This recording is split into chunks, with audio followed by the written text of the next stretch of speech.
दोस्तों, जरा एक पल के लिए इस विचार की गहराई को महसूस कीजिए। ताकत का मतलब सिर्फ जीत नहीं होता, जिम्मेदारी भी होती है। सच में, ये शब्द ना किसी के भी रोंगटे खड़े कर सकते हैं। जब एक योद्धा अखाड़े में उतरता है, तो उसका लक्ष्य सिर्फ सामने वाले को हराना बिल्कुल नहीं होता। असल में उसके कंधों पर अपनों की उम्मीदें होती हैं, उनकी सुरक्षा का एक बहुत बड़ा भार होता है। ये वो शब्द हैं जो एक साधारण से लड़ाकू को एक महान रक्षक में बदल देते हैं। और यकीन मानिए, यही वो शक्तिशाली भावना है जिसके इर्द गिर्द हमारी आज की पूरी कहानी बुनी गई है। नमस्कार, हमारे आज के इस बेहद खास और रोमांचक कथा विश्लेषण में सभी का बहुत बहुत स्वागत है। आज समय आ गया है एक ऐसी दुनिया में गोता लगाने का जहां हर कदम पर एक नई परीक्षा आपका इंतजार कर रही है। आज हम तारामंडल का राजकुमार के एपिसोड 17 की गहराई में उतरने वाले हैं। ये एपिसोड किसी शानदार एनिमेटेड सिनेमैटिक अनुभव से कम नहीं है।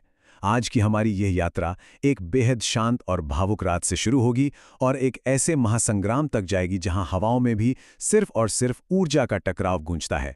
शीर्ष 100 की परीक्षा अब एक बिल्कुल ही नए स्तर पर पहुंच चुकी है, तो बिना किसी देरी के चलिए इस सफर पर चलते हैं। तो चलिए सबसे पहले बात करते हैं खंड 1 की, जो है भावनाएं और गुप्त अभ्यास। अब कल की उस महालड़ाई से ठीक पहले वाली रात की कल्पना कीजिए। आरव घर लौटता है। उसकी थकान सिर्फ शारीरिक नहीं है, बल्कि वो मानसिक रूप से भी थक चुका है।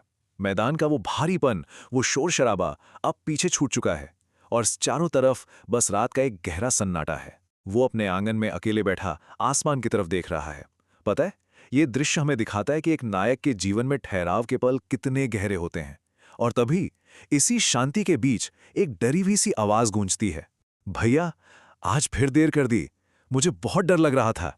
ये कोई आम शिकायत नहीं है, ये उस डर की आवाज है जो हर उस परिवार के मन में छिपा होता है जिसका अपना कोई रणभूमि में लड़ रहा हो।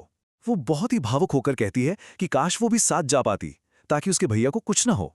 आरव कुछ बोलता नहीं है, बस एक प्यारी सी मुस्कान के साथ उसके सिर पर हाथ रख देता है। ये एक छोटा सा पल इस बात को इतनी खूबसूरती से दर्शाता है कि आरव आखिर किस चीज के लिए अपनी जान जोखिम में डाल रहा है। और ठीक इसी क्षण बाबा आकर उसे जीत और जिम्मेदारी का वो गहरा पाठ पढ़ाते हैं जिससे हमने शुरुआत की थी। खैर, ये शांति ज्यादा देर तक कहाँ टिकने वाली थी। अचानक से पूरा का पूरा माहौल ही बदल जाता है। रात के उस सन्नाटे को चीरते हुए एकदम से एंट्री होती है हमारे नालायक बाबा की, और वो आरव को एक ऐसी जगह ले जाते हैं जो हमारी और आपकी समझ से बिल्कुल परे हैं। समय यंत्र प्रशिक्षण। नालायक बाबा अपने उसी चिर परिचित मजाकी अंदाज में कहते हैं कि चलो आज थोड़ा दिमाग और शरीर दोनों को हिला देते हैं। लेकिन ध्यान दीजिए, ये कोई आम अभ्यास नहीं है। यहाँ की हवा ही कुछ अलग है। यहाँ समय मानो रेंगते हुए चलता है। ये एक ऐसा गुप्त आयाम है जो बाहर की दुनिया से पूरी तरह से कटा हुआ है। अब आप लोग सोच रहे होंगे कि इस धीमे समय वाले आयाम में आखिर हो क्या रहा है। असल में आरव के शरीर में एक नया संतुलन बन रहा है। जब समय इतना धीमा हो जाता है तो वो अपनी तलवार की गति और अपने पैरों के नियंत्रण को एक साथ एक लय में बहना सीखता है। ये कोई साधारण ताकत नहीं है, ये एक बेहद स्थिर और सटीक मूवमेंट है। उसका हर एक कदम, हर एक वार पहले से कहीं अधिक केंद्रित और धारदार हो रहा है। तो ये गुप्त अभ्यास सिर्फ शरीर को मजबूत करने का नहीं है, बल्कि मन की एकाग्रता को उस स्तर तक ले जाने का है जो उसे आने वाली सुबह के भयंकर तूफान के लिए तैयार कर रहा है। आगे बढ़ते हैं हमारे दूसरे खंड की तरफ, महागुरुओं का प्रभावशाली आगमन। अगली सुबह का वो नजारा सच में एकदम जादुई था। सुबह होते ही आरव सीधे योद्धा जमघट मैदान की ओर निकल पड़ता है। जरा सोचिए उस दृश्य की भव्यता के बारे में। पूरा का पूरा मैदान सोने जैसे चमकते मंच, आलीशान सिंहासनों और अलग अलग शक्तियों की उपस्थिति से जगमगा रहा है। 100 उम्मीदवार वहां खड़े हैं और हवा में एक अजीब सा भारीपन है, जैसे कोई बहुत बड़ा तूफान आने वाला हो। मैदान में दो बिल्कुल विपरीत शक्तियों का एक अद्भुत बैलेंस देखने को मिलता है। बाईं तरफ हैं गुरु मां आनंदी, जिनके एक कदम रखते ही पूरे मैदान में एक दिव्यता और शांति सी छा जाती है। ऐसा लगता है जैसे हर अशांत मन अपने आप अनुशासन में आ गया हो। और वहीं दाईं ओर खड़ी हैं हेडमास्टर रुचि। उनके आते ही वो शांति एकदम से एक कठोर अनुशासन और एक बहुत भारी दबाव में बदल जाती है। उनकी आंखें इतनी गहरी और तेज हैं कि बिना एक शब्द बोले वो सब कुछ पढ़ लेती हैं। ये कॉन्ट्रास्ट सच में कमाल का है। आनंदी की दिव्यता और रुचि का कठोर अनुशासन मिलकर पूरे स्टेडियम की ऊर्जा को इतने सटीक तरीके से संतुलित कर देते हैं कि बस देखते ही बनता है। अब आते हैं खंड 3 पर, जहां होता है 4 प्रमुख शक्तियों का परिचय। इसी भारी माहौल के बीच मंच पर आते हैं उद्घोषक भैरव और वो परिचय कराते हैं उन 4 महाशक्तियों का जो इस अखाड़े के नियम तय करती हैं। अब इस स्लाइड के बारे में सबसे दिलचस्प बात यह है कि हर एक नेता सिर्फ खड़े होकर ही अपने आसपास के माहौल को पूरी तरह बदल रहा है। सबसे पहले आते हैं ड्रैगन महल दल के आचार्य रुद्रकेतु।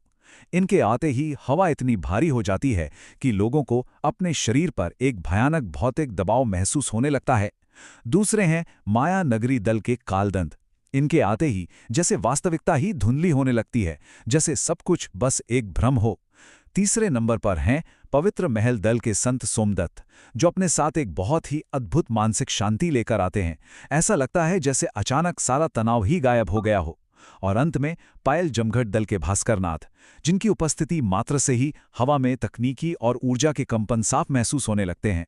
सोचिए, ये चारों नेता बिना कुछ किए ही पूरे वातावरण को अपने अपने तरीके से मोड़ रहे हैं। अब समय है खंड 4 का, अंतिम परीक्षा के कठोर नियम। शक्तियों के इस रोंगटे खड़े कर देने वाले प्रदर्शन के बाद पूरे मैदान में सन्नाटा और भी गहरा हो जाता है। भैरव मंच के बिल्कुल बीचों बीच आते हैं और घोषणा करते हैं कि अब नियम बदल चुके हैं। ध्यान दीजिएगा, ये कोई साधारण खेल नहीं है। ये योद्धा जमघट की शीर्ष 100 की परीक्षा का निर्णायक चरण है। एक बेहद क्रूर और किसी को भी माफ न करने वाला ढांचा है। यही वो चक्रव्यूह है जिसे आरोव को हर हाल में तोड़ना है। चरण 1, उन 100 योद्धाओं को 5 अलग अलग टीमों में बांट दिया जाएगा, यानी हर टीम में 20 योद्धा। चरण 2, उन 20 योद्धाओं में से सिर्फ और सिर्फ 2 योद्धा ही आगे के लिए चुने जाएंगे। और फिर आता है सबसे खतरनाक चरण 3, वो जो कुल 10 योद्धा बचेंगे ना, उनके बीच एक फ्री फॉर ऑल, यानी हर कोई हर किसी के खिलाफ वाला भयंकर महायुद्ध होगा। ये पूरा गणित बहुत ही साफ तौर पर दिखाता है कि अगले कुछ ही पलों में ये शांत सा अखाड़ा कितनी तेजी से एक अराजक और निर्मम युद्ध क्षेत्र में बदलने वाला है। तो सबसे महत्वपूर्ण बात यह है कि दांव पे आखिर लगा क्या है। जो प्रथम स्थान पाएगा, जो वो एक अकेला विजेता होगा, उसे सीधे योद्धा जमघट के विशेषाधिकार मिलेंगे। और सबसे बड़ी बात, वो स्वयं हेडमास्टर रुचि का सीधा शिष्य बनेगा। ये किसी भी योद्धा के लिए सबसे बड़ा सम्मान है। लेकिन जरा रुकिए, बाकी बचे 90 योद्धाओं का क्या होगा? हारने वालों के लिए यहां कोई सांत्वना पुरस्कार नहीं रखा गया है। उन्हें सीधे मुख्य परिसर से बाहर निकालकर बाहरी योद्धा सहायता दल में धकेल दिया जाएगा। ये पूरी तरह से विजेता ही सब कुछ लेगा वाली स्थिति है। एक तरफ असीम गौरव और सम्मान है, तो दूसरी तरफ एक बेहद कठोर और कड़वी वास्तविकता। जरा सोचिए, जब इस भयंकर परिणाम की घोषणा हुई होगी तो पूरे मैदान की हवा कितनी भारी हो गई होगी। हर एक उम्मीदवार के चेहरे पे वो तनाव और घबराहट साफ पढ़ी जा सकती है। तभी भैरव की भारी आवाज उस सन्नाटे को चीरती है। यहां हर कदम युद्ध है और हर सांस परीक्षा। ये कोई मामूली सी लाइन नहीं है, ये इस पूरे महासंग्राम का असली सार है। अखाड़े में खड़े हर एक उम्मीदवार के लिए अब पीछे मुड़ने का कोई भी रास्ता नहीं बचा है। और फिर भैरव अपनी अंतिम और सबसे शक्तिशाली बात कहते हैं, जो गिरने से डरेगा वो इतिहास नहीं बनेगा, और जो टूटकर भी खड़ा रहेगा वही योद्धा कहलाएगा। इस एक संवाद के साथ ही मैदान में जैसे एक अकल्पनीय ऊर्जा का विस्फोट हो जाता है। भैरव की आवाज गूंजती है, युद्ध प्रारंभ हो, और उसी क्षण मानो हवा फट पड़ती है। ऊर्जा की भयंकर तरंगें आपस में बुरी तरह टकराने लगती हैं। जीत या अंत, अब सिर्फ यही 2 विकल्प बचे हैं। योद्धा जमघट की असली और सबसे खौफनाक परीक्षा अब शुरू हो चुकी है। तो ये सब कुछ हमें इस सबसे बड़े और रोमांचक सवाल पर लाकर खड़ा कर देता है। क्या आरोव इस महासंग्राम में इतिहास रचेगा? क्या रात भर किया गया वो समय धीमा करने वाला गुप्त अभ्यास और बाबा की दी हुई वो जिम्मेदारी की सीख इस भयंकर फ्री फॉर ऑल युद्ध में उसके काम आएगी? इन 4 महाशक्तियों की उपस्थिति और हेडमास्टर रुचि के खौफनाक नियमों के बीच क्या हमारा नायक टूटकर भी खड़ा रह पाएगा? इस शानदार कथा विश्लेषण में हमारे साथ जुड़ने के लिए सभी का बहुत बहुत धन्यवाद। इस ज्वलंत प्रश्न पर जरूर विचार कीजिएगा और ज्ञान और रोमांच की इस अद्भुत यात्रा में आगे भी हमारे साथ ऐसे ही बने रहें। नमस्कार।